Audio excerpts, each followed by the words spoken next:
Welcome to this explainer. Okay, we're going to dive straight into a genuinely cinematic historical epic today. And we're starting right at the very beginning. Literally, the womb. Now, we all know the famous story of Esau and Jacob, right? The two rival brothers who fought over a birthright and a blessing. But here's the thing.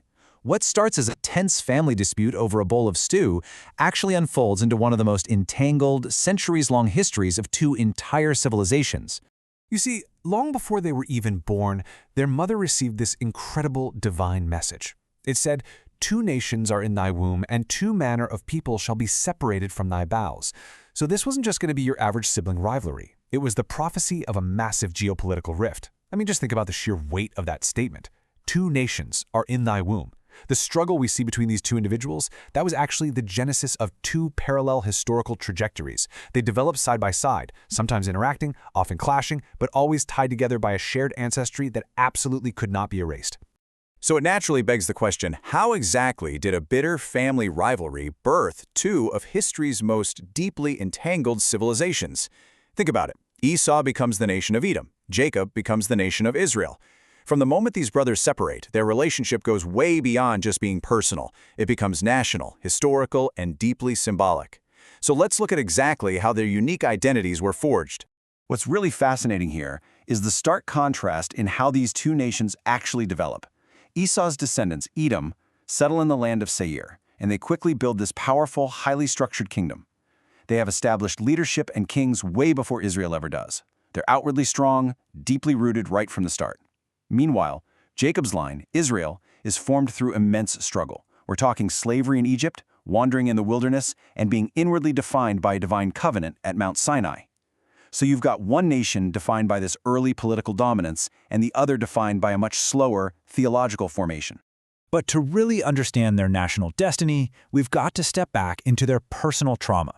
After Jacob deceives their father and steals that blessing, the betrayal is undeniable. Esau's anger is so palpable, he resolves to kill his brother. The intimate tragedy of this moment is just profoundly heavy. Jacob is forced to flee his home, carrying the crushing weight of his deception and leaving behind a brother completely consumed by a very real, very justified fury. Fast forward 2 decades, and they're finally set to meet again. But hearing Esau is approaching with an army, Jacob is terrified. He organizes this strategic, honestly pretty sorrowful procession that just brilliantly illustrates his immense fear after 20 long years of estrangement. He literally turns his own family into a desperate living shield. He puts the maidservants and their children at the very front to meet any potential wrath first, then Leah and her kids next. Finally, his deeply beloved Rachel and Joseph are placed in the absolute safest position at the rear. And then, probably taking a massive, shuddering breath, Jacob walks out alone, ahead of them all, to face his brother's judgment. As he approaches the brother he betrayed, Jacob bows down to the ground. And he doesn't just do it once, he bows 7 times. That number 7 is incredibly important here. In the cultural context of the ancient Near East, bowing 7 times isn't just a polite hello. It's a profound, deeply symbolic display of total submission, deep humility, and a desperate, desperate plea for peace. He is openly recognizing Esau as the elder, the superior, the rightful lord of that moment. But then, the completely unexpected happens. Esau doesn't draw a sword. He runs. He throws his arms around Jacob, embraces him, kisses him, and they both just weep. Time had softened all that anger. And when Jacob tries to offer these extravagant gifts to buy back his favor, Esau refuses with these incredibly beautiful words, "I have enough, my brother. Keep what is yours." Think about that. The man who once sold his birthright for a bowl of stew now demonstrates this incredible maturity, a sense of abundance, and a huge capacity for relational restoration. It is just a breathtaking moment of true forgiveness. Okay, but here's where things shift, because this personal separation soon evolves into a really bitter national divide. Despite that warm, tearful embrace, they don't end up living together. Esau heads off to Seir and Jacob goes to Canaan. And as the centuries roll on, the relationship really sours. When Israel is fleeing Egypt, Edom actually refuses them passage. Centuries later, when Babylon violently invades Jerusalem, Edom just stands aside and in some accounts even takes advantage of Israel's pain. This prompts some fierce critiques from the biblical prophets. Because Edom's greatest sin here isn't just political opposition, it's failing a brother in a moment of complete existential crisis. That closeness, that shared ancestry, it was totally betrayed. And that ongoing historical tension brings us to one of the most famous and frankly shocking theological roadblocks in the whole biblical text. The books of Malachi and Romans both state, "Jacob I loved, but Esau I hated." Now that hits hard, right? It seems to violently contradict that beautiful emotional reconciliation we just witnessed out in the field. So it naturally forces us to ask a really difficult question. Did God literally hate Esau? Did the creator of the universe actually harbor malice toward one brother before either of them had even done anything right or wrong? It's a concept that has honestly troubled readers for centuries. But to really understand it, we've got to look at how ancient texts actually used language. The crucial context here is found by comparing how the Bible uses these specific terms in other places. Take a look at this. In Matthew 10, Jesus says you cannot love your father or mother more than him. But over in Luke 14, when he's discussing the exact same teaching, he says you must hate your father and mother to follow him. Now, obviously, he isn't commanding literal malice toward our parents. That would completely violate the commandment to honor them. Hate, in this context, is actually an ancient idiom for prioritizing one thing over another. And we see this exact same dynamic show up again in Old Testament law. Deuteronomy 21 talks about a scenario where a man has two wives, one he loves and one he hates. But the text makes it incredibly clear that the man doesn't actually despise her, he simply prefers the other wife more. In fact, the law goes out of its way to specifically protect the so-called hated wife, ensuring that if she's the one who gives birth to the firstborn son, that son still receives his full inheritance rights. So, this totally reframes our understanding of the whole situation. When the text says God hated Esau, it's a covenantal term, guys, not an emotional one. It just means God favored one less than another for a very specific purpose.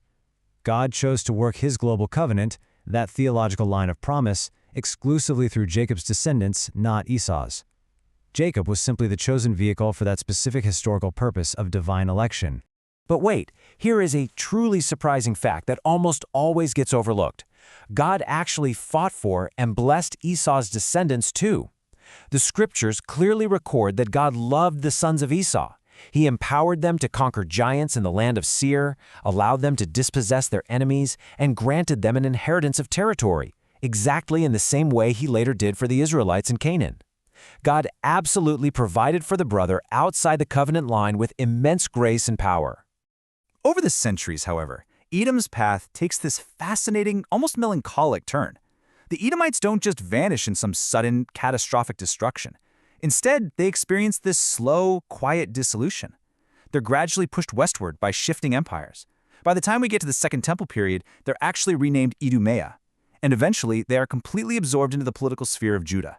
They lose their distinctiveness, their original name fades into history, and their unique identity becomes deeply diluted. And that slow absorption leads us to a profound convergence.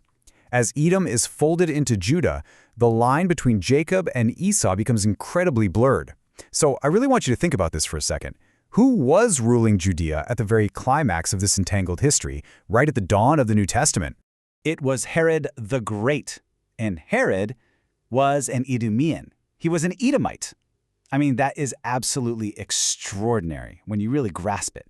The descendant of Esau, the brother whose line was established entirely outside the covenant, is now ruling from the very political center of Judah itself. Esau is suddenly sitting right there on the throne in Jacob's land. It is the ultimate historical irony. At the very beginning, Jacob took the blessing and displaced Esau. But centuries later, Esau's line is firmly inside Judah. The brother who lived his whole life on the outside eventually rules the inside. But notice the massive paradox here. Herod rules, sure, but he totally lacks covenantal legitimacy. He holds the political power, but he doesn't hold the promise. And in the process of infiltrating the inside, Edom completely loses its separate identity. What began as a desperate grasp at a heel in the womb became centuries of intensely tangled history. Edom and Israel stood on opposite sides of history, yet they were born from the exact same mother. They struggled as siblings and they struggled as full-blown empires. But, the story doesn't just leave us with endless conflict. It leaves us with that powerful image of two weeping brothers finally embracing in a field. And it challenges us with a timeless truth. History and politics may divide nations, but God's original design still calls brothers to reconciliation. Thanks so much for exploring this incredible history with me today. It really makes you wonder, what divides you today that might just be a brother waiting for an embrace?